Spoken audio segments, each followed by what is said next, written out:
71ാമത് Nehru trophy വള്ളംകളി ഇന്ന്. ഓളപ്പരപ്പിൽ മത്സരിക്കുന്നത് 21 ചുണ്ടൻ വള്ളങ്ങൾ ഉൾപ്പെടെ 75 വള്ളങ്ങൾ. മത്സരങ്ങൾ രാവിലെ 11 മണി മുതൽ. ചുണ്ടൻ വള്ളങ്ങളുടെ മത്സരം ഉച്ചയ്ക്ക് ശേഷം.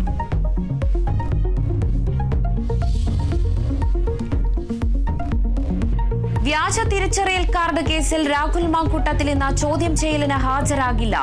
നോട്ടീസ് ലഭിച്ചില്ലെന്ന നിലപാടിൽ രാഹുൽ. സ്ത്രീകളെ ശല്യം ചെയ്തെന്ന കേസിൽ പ്രത്യേക സംഘത്തിന്റെ അന്വേഷണവും ഉടൻ.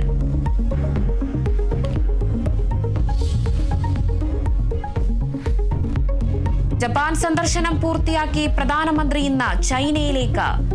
ഷാങ്ഹായ് സഹകരണ ഉച്ചകോടിയിൽ പങ്കെടുക്കും. പ്രസിഡന്റ് ഷി ജിൻപിങ്ങുമായി കൂടിക്കാഴ്ച നാളെ.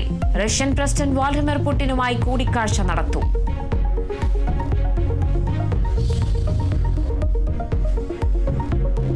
ട്രംപിന്റെ തീരുവ നയം നിയമവിരുദ്ധമെന്ന അമേരിക്കൻ അപ്പീൽ കോടതി. തീരുവ നയം പ്രഖ്യാപിക്കാൻ അധികാരം നിയമനിർമ്മാണ സഭയ്ക്ക്. കോടതി നിലപാട് പക്ഷാപാതമാരുമെന്നും തീരുവയിൽ നിന്ന് പിന്നോട്ടില്ലെന്നും ഡൊണാൾഡ് ട്രംപ്.